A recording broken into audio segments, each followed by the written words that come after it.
Yo la team, c'est Arcos. Bienvenue dans ce nouveau podcast où dans cette vidéo je vais vous parler pourquoi il faut être occupé et pourquoi vos journées doivent être absolument occupées. Alors je dis pas qu'il faut faire en sorte d'avoir un emploi du temps de ministre, je dis pas ça, parce que vous aussi vous avez votre travail et aussi vous voulez faire des choses, vous voulez faire des choses qui vous tiennent à cœur, comme par exemple, je sais pas moi, vous achetez un livre, commencez à lire, commencez à se former sur quelque chose qui vous passionne pour pouvoir avoir accès, etc. etc. Maintenant, je vais vous dire pourquoi, parce que il y a une idée qui m'est passée par la tête tout à l'heure, et je me suis dit, en fait, là, depuis que je suis occupé, que j'ai toujours quelque chose à foutre, ça va beaucoup mieux. Mais quelle que soit l'occupation, hein, tant que j'ai quelque chose à foutre, c'est là où je suis le plus productif, et c'est comme un cercle vertueux. Ça, c'est bénéfique pour soi-même, ça travaille un petit peu sur la confiance en soi, mais aussi, ça te permet d'être détaché des résultats. Parce que même s'il y a certains trucs qui ne fonctionnent pas pour l'instant, ben, tu t'en bats les couilles. T'en as rien à foutre, puisque t'as déjà d'autres choses à faire avant de revenir pour essayer de reperfectionner ce que tu voulais avoir. Et en gros, comme je vous ai dit, si par exemple vous êtes un gars qui est mineur, ce qui est potentiellement le cas, vous pouvez vous occuper, ou faire en sorte d'être occupé H24. Personnellement, moi, je lis beaucoup. L'année dernière, moi, je lis aucun livre, ou du moins aucun livre personnel. Je lisais aucun livre personnel. Je lisais que des livres scolaires. Et évidemment, comme ça sans doute, c'est de la merde. Les livres scolaires, ça n'apporte rien et c'est juste faire du français, quoi. Or que les connaissances personnelles, c'est plus enrichissant. Ou du moins, tout dépend de ce que vous choisissez, mais vous serez beaucoup plus efficace si vous lisez un livre de choix personnel que si c'est un livre qui vous est imposé. Cette année, j'ai lu 3 livres qui m'ont apporté beaucoup de choses. J'ai lu 2 livres de Robert Greene, et là je suis en train de lire un livre de Mark Manson. Les 2 livres que j'ai lus de Robert Greene, c'est La loi de la nature humaine et Les 48 lois des pouvoirs. Ceux-là, si vous les procurer, je vous les mets en description. Ce sont des livres, en fait, c'est la Bible de la vie, en fait. Ça résume la vie, en fait. C'est comme si c'était une Bible. C'est une Bible, mais version moderne.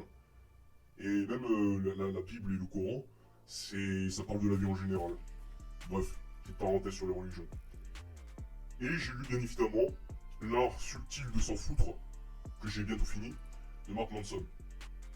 Et en fait, ces 3 livres, ça résume typiquement l'époque actuelle. Et en fait, ça m'a permis de me situer au niveau de la société et de comprendre les enjeux de ma situation. Et ça m'a permis de me remettre en question sur pas mal de points. Et j'ai commencé à appliquer en fait. Parce que j'en avais plein le cul en fait. J'en avais plein le cul d'être dans une putain de zone de confort, de pas avoir ce que je voulais et de me sentir comme une merde. Et en fait, à partir de ça, j'ai commencé à me bouger le cul. J'ai commencé à sérieusement à prendre ces concepts au sérieux, surtout dans les 48 lois du pouvoir. Et je peux vous assurer que j'ai peut-être pas absorbé 100% des connaissances de ces livres, mais il y a des trucs que j'ai su utiliser et qui m'a aidé beaucoup et qui m'aide encore actuellement. Et qui va vous aider tout le long de votre vie. Voilà. Et en fait, le rapport avec cette vidéo, c'est que, en fait, j'utilise mon temps pour plusieurs choses. Déjà, pour me construire physiquement, puisque je pratique de la musculation et du sport de combat.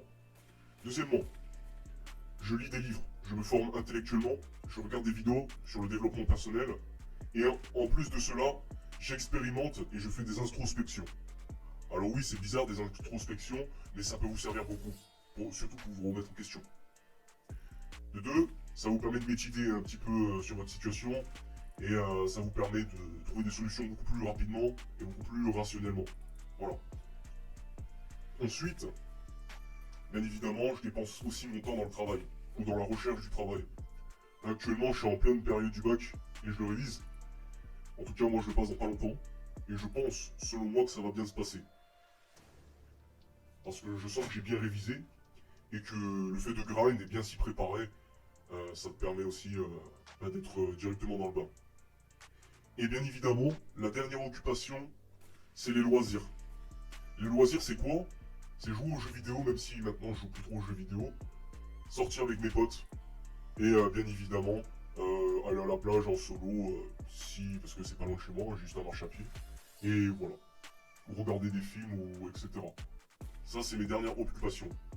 Et la toute dernière occupation que je peux avoir, c'est bien évidemment les filles. Où je vais d'essayer de choper des meufs. Voilà. C'est ma dernière occupation. Et c'est pourquoi, en fait, ce qui explique cela que je vous dis, de ne pas courir derrière les meufs. Et en fait, le fait de mettre les meufs en dernière priorité, ça vous permet déjà de préserver votre temps, de ne pas donner du temps à n'importe qui, sachant que la plupart, elles jouent avec votre temps et vos émotions. Et si vous êtes quelqu'un d'occupé, en fait, t'as pas le temps, en fait. T'as pas le temps de penser que la meuf, elle t'a bien vu. T'as pas le temps, en fait. Il y a des meufs, elles m'ont bien vu, et depuis que je suis occupé, avant, tu vois, je chialais parce que j'avais rien à foutre, en fait, je faisais rien. Je faisais rien de ma vie. Je faisais juste étudier et rien de plus et faire du sport. Et maintenant, vu que je suis beaucoup plus occupé, que je sors plus et que je trouve plusieurs activités, eh ben, j'ai moins le temps de m'occuper des meufs, en fait. J'ai moins le temps de me consacrer sur l'attention des meufs. Et en fait, si tu veux, je me suis un peu détaché de tout ça, en fait. Ce qui fait que quand une meuf ne répond pas tout de suite, ou commence à jouer à des jeux, bah, ouais, rien à foutre, en fait. C'est son problème, c'est sa perte. Et je m'en fiche, en fait, parce que, bah, aujourd'hui, je dois aller au coiffeur. Demain, j'ai une compétition. Ensuite, après, j'ai un entretien d'embauche. Ensuite, je dois aller avec des potes à la plage et tout, on va plonger. Ensuite, je dois aller à la salle 5 fois par semaine, etc., etc. En gros, votre quotidien, ça doit ressembler à ça. Je dis pas qu'il faut imiter à tout prix tout ce que je dis. Non, je dis pas qu'il faut être comme moi ou comme mes trucs. Mais tout simplement pour vous donner un exemple des types de personnes qui sont occupées et qui n'ont pas le temps à donner du temps à n'importe qui. Parce que plus vous allez être occupé, moins vous aurez le temps de donner du temps en fait. Et en fait, votre temps automatiquement aura beaucoup plus de valeur. Et si les gens ne voient pas de la valeur en votre temps, bah, qu'ils aillent se faire voir en fait. Qu'ils aillent se faire voir, pourquoi? Parce qu'ils t'auront perdu à jamais. Ils t'auront pris pour un con. Et si on revient et que là, ils respectent ton temps, bah, vous serez en mode, mais écoute, moi je suis occupé, j'ai pas le temps, et puis bah tant pis pour toi, hein, je t'ai laissé une chance, une pas deux, et voilà. Désolé pour l'euro, excusez-moi, ça, j'ai eu le ok, voilà, amen, alhamdoulilah, excusez-moi les gars. Enfin bref. Et en fait, plus vous allez être occupé, en fait, plus vous allez grind, plus vous allez évoluer spirituellement, intellectuellement et physiquement. Et tu rajoutes en plus de cela, avec les remises en question sur tes relations, en plus de cela, ça va te permettre d'améliorer ton intelligence sociale. Et donc, automatiquement, tu auras plus de game et tu seras beaucoup plus séduisant sans avoir concentré l'attention sur la séduction. Parce que tu es détaché de tout ça et tu sais très bien comment ça se passe le game. Et donc, toi qui es conscience de ça, tu te dis, bah, c'est bien, c'est cool pour elle si elle a tiré vers moi. Mais l'essentiel, c'est est-ce qu'elle va rester? Voilà. Et puis, écoute, moi je lui accorde le temps, mais si elle fait un peu la conne, la folle, bah c'est tant pis pour elle. C'est tant pis pour elle. Alors, elle s'est exclue de l'équation tout seul en fait. Si elle revient, ben, elle s'est dégagée de l'équation, donc elle pourra plus refaire partie de l'équation en fait. Vous voyez? Et c'est ça, vous voyez, quand quelqu'un qui se respecte, allez, quelqu'un qui se respecte, il peut pardonner. Mais si vous pardonnez une fois, et que malgré ça, la meuf, elle se dit ça y est, ce mec est acquis, et je peux recommencer à jouer, c'est à partir de là où vous l'excluez définitivement. Vous ne lui laissez aucune chance. Même si elle tape à la porte et qu'elle vous dit ça va, t'es où, machin. Elle va peut-être se rendre folle, mais elle va se rendre compte qu'en fait, bah, vous êtes quelqu'un de valeur. Et que tous ces shit-tests n'ont servi à rien en fait. Et que en fait la meuf elle s'est tirée une balle dans le pied. Vous voyez? Puis même vos potes aussi, quand vous commencez, enfin vos soi-disant potes, mais en fait c'est pas vos potes, c'est juste des faux potes qui ne font que enquêter sur vous. Eux qui disaient ouais salut mon frérot, tout ça, vous leur dites mais qu'est-ce que tu veux mec? Vous leur dites qu'est-ce que tu veux? C'est quoi ton problème? Moi tu vois là, tu m'as manqué de respect, après tu reviens comme si de rien n'était, mais ça marche plus avec moi. Ou alors quand ils vont commencer à vous poser des questions pour faire la personne intégrée et qui est gentille auprès de tout le monde, bah, vous allez lâcher des noms, je sais pas. On va vous poser des questions. Ah l'année prochaine, t'es pris dans quelle filière? Bah vous répondez, ah je sais pas. Ah je sais pas. Une fois il y a une personne, ça m'est arrivé comme je vous ai dit, les personnes qui font style, qui sont intéressées, mais que derrière ils vous niquent, ils parlent mal derrière votre dos, ils cassent du sucre, et après ils font les gentils. Vous les connaissez ces faux culs, on les connaît. Et après ils vont dire, hey, ça va mon frère, moi je suis trop content de te voir et tout, ça fait vraiment très longtemps. Et là cette personne, elle a voulu bien se faire passer en cours, devant la prof, et elle me dit, ah ouais, t'es pris où l'année prochaine, machin. Moi j'ai dit, je sais pas. Alors que si ça a été un autre pote qui m'a parlé, je lui ai dit cash où j'allais, mais le mec qui jouait le chaud et le froid, qui était faux cul, ben je l'ai humilié quoi. Je l'ai humilié parce que j'en avais rien à foutre de sa ganache. Et en plus, le gars qui voulait se faire passer pour un gars bien en faisant l'intéressé et le gentil, alors que je sais très bien qu'il est hypocrite, ben moi ce que j'ai fait c'est, bah je sais pas. Et du coup, bah, comme je vous ai dit, eh ben, vu que cette personne a fait le con, elle s'est exclue de l'équation et automatiquement elle fait pas partie de mon équation. Et donc bah, cette personne ne peut plus m'atteindre en fait. Elle ne peut plus m'atteindre. Et je dirais même moi que c'est moi qui l'ai atteint par son ego. J'ai atteint son ego parce que je l'ai ignoré. Je l'ai ignoré en fait. Et les gens, quand vous commencez à les ignorer, surtout les gens qui font les gentils et qui après font les méchants, ils se mettent tout à coup à vous respecter, mais aussi ils vous supplient de leur donner de l'attention en fait. Et ça devient des gros putains de soumis en fait. Pourquoi? Parce que vous respectez votre temps.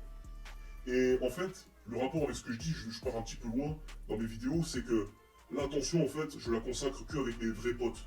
Que avec mes vrais potes. Mes potes qui sont là pour moi en fait. Mes potes qui m'invitent. Mes potes, quand j'ai une galère ou que je demande un truc, qui vont faire des petites actions. Voilà. Je demande à un pote de me prendre en photo, alors que j'ai pas de téléphone, mon téléphone il est cassé, et ben mon pote il va le faire. Il va le faire, j'ai juste par PC à lui demander sur Instagram, vas-y envoie les photos et tout, c'est trop cool et tout. Mais il va m'envoyer. Il va m'envoyer. Il va m'envoyer. Tu demandes à un pote, tu sais, tu fais une photo pour Instagram, pour faire des belles photos. Parce que, voilà, moi je suis un peu populaire sur Instagram. Un petit peu, genre j'ai 700 et quelques abonnés. Moi j'ai voulu flex un petit peu, tu vois, il y avait un endroit assez sympa. J'ai demandé à des potes, vas-y, prenez-moi en photo les gars, ça serait cool. On m'a pris en photo, le mec s'est branché. Alors que si ça serait une connaissance, le mec il fait ouais c'est vrai, ouais t'es mon meilleur pote, il dit ah je sais pas j'ai plus de batterie ou des trucs comme ça. Bah c'est pas un pote en fait. Il t'invite jamais, il parle derrière ton dos, c'est toujours toi qui dis bonjour, c'est toujours toi qui fais toujours le premier pas, c'est toujours toi en fait qui va vers eux en fait. Et eux ils viennent jamais vers toi en fait. Tu vois, tu t'arrêtes pour marcher pour faire tes lacets et eux ils sont barrés, ils sont déjà à 4 km de toi. Or qu'il y a 30 minutes ils étaient à côté de toi. Et quand tu t'es arrêté, ils t'ont jamais entendu. Ça, c'est pas des potes. Les gens disent ah mais c'est mes potes et tout. C'est pas des potes. J'ai revu cette définition de ce que c'est un pote, de ce que c'est les gens qui te considèrent à ta propre valeur. Vous allez me dire mais t'es un loup solitaire. Bah les gars, je suis introverti, je préfère être un sigma parce que je me considère comme un sigma, même si c'est un peu des conneries comme j'avais dit dans ma deuxième vidéo sur la dynamique, mais je m'identifie plus au sigma que tout le reste. Parce que je préfère être un sigma qui avance, qui est toujours occupé, qui a un emploi du temps chargé par sa propre décision, plutôt qu'un mec qui fait rien de sa vie et qui va chercher l'attention des gens et qui va perdre son temps dans des activités qui ne l'apportent rien. Et quand je dois donner de l'attention gratuitement, eh ben c'est avec mes potes. C'est avec mes vrais potes, c'est avec ma famille et c'est avec tous les gens qui me considèrent à ma propre valeur. Sans cette condition, je donne pas d'attention. Ni que les gens qui ne te considèrent pas à ta propre valeur. Parce que si tu vas vers eux et que eux ils te considèrent pas à ta propre valeur, ils vont te niquer, ils vont faire des coups de pute derrière ton dos. Et tu vas pas comprendre. Les gens ils sont cruels. Ils sont cruels. Je dis pas ça parce que machin je suis introverti. Je suis introverti par choix. Moi j'aimerais bien avoir beaucoup de potes et être tout le temps invité, etc. Mais j'ai vu les gens comment ils sont. J'ai pris la red pill. Je me suis fait niquer. Je me suis fait manipuler, prendre pour un con. Manipuler, quand je dis se faire niquer, c'est se faire prendre pour un con. J'ai été pris des nombreuses fois pour un con, jusqu'à que j'ai compris. Jusqu'à que j'ai appris ma leçon. Et je suis fier d'avoir appris ma leçon, les gars. Et c'est pour ça que maintenant mon temps est précieux et que je ne le donne pas à n'importe qui. Et que ce temps-là, je le consacre pour travailler et pour ce que je veux faire et ce que j'aime faire. Voilà, c'était tout ce que j'avais à dire, les gars. J'espère que vous avez aimé ce podcast. En tout cas, n'hésitez pas à partager, histoire de me faire connaître un petit peu. Et puis, sur ce, les gars, tchuss et à très bientôt pour de nouveaux podcasts.